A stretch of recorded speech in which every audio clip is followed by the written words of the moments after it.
सबको जय मसीह की। और परमेश्वर का बहुत बहुत धन्यवाद है कि सचमुच में परमेश्वर महान है। और बराबर जो है हम लोग मैसेज के द्वारा हम लोग मिलते हैं एक दूसरे से, और बहुत खुशी हमें मिलती है कि हम लोग बराबर मिलते हैं। और मुझे बड़ी खुशी की बात लगती है कि आप जब परमेश्वर के वचन को सुनते और मानते हैं, उसके अनुसार चलते हैं।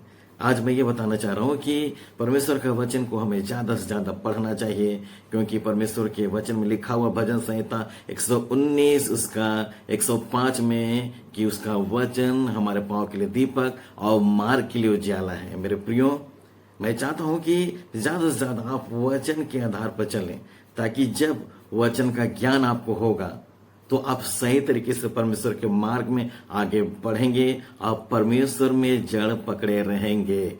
अन्यथा जो है हमारे साथ में दिक्कत परेशानी होगी, और हम मसीह में सही रीति से जड़ हम नहीं पकड़ पाएंगे, और हम सही रीति से नहीं बढ़ पाएंगे। हमें सिर्फ लगेगा कि हम सही रीति से बढ़ रहे हैं, लेकिन हम सही रीति से नहीं बढ़ पाएंगे, और जो है हम प्रॉब्लम्स में फंसे रहेंगे। आत्मिक रीति से हम प्रॉब्लम में रहेंगे, शारीरिक तौर से हम प्रॉब्लम में रहेंगे। लेकिन यही परमेश्वर का वचन जिसे हम पढ़ेंगे और वचन का ज्ञान हमें रहेगा, तो ऐसे खराब परिस्थिति में भी वह परमेश्वर का वचन हमें संभालेगा, यहाँ तक कि वो हमें शारीरिक छुटकारा देगा, आत्मिक छुटकारा देगा। निरंतर जो है शारीरिक तौर से, आत्मिक तौर से हमारे जीवन में बड़ी बड़ी गवाही रहेंगी।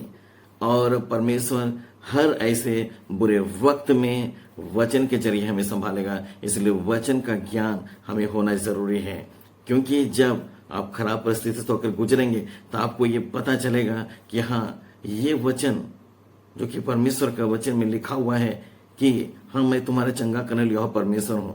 तो ऐसे खराब परिस्थिति में जब आपको लग रहा है कि मैं बीमारी अवस्था से गुजर रहा हूं, तो उस घड़ी जो है आप उस वचन को स्मरण करेंगे, और परमेश्वर जो है उस घड़ी आपको वचन के द्वारा संभालेगा, और आप प्रार्थना करेंगे। आपके प्रार्थना को सुनकर वह परमेश्वर आपके लिए कार्य करेगा। यदि आपको उस घड़ी लगेगा कि आप काफी चिंतित है, लेकिन यही वचन जो है आपको संभालेगा।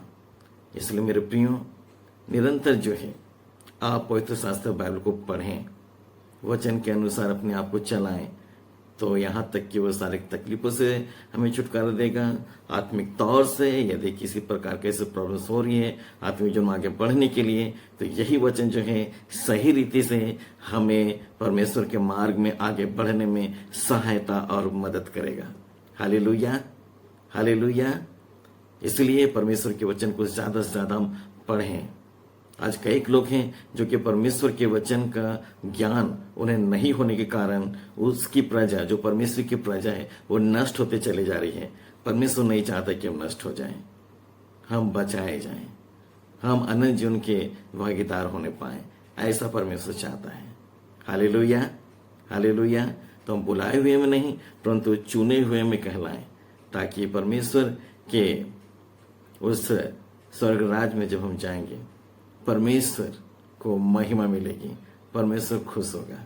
Hallelujah, hallelujah. इस वचन के द्वारा प्रभु यीशु मसीह हम सबको बड़ी आशीष दे। सबको जय मसीह की।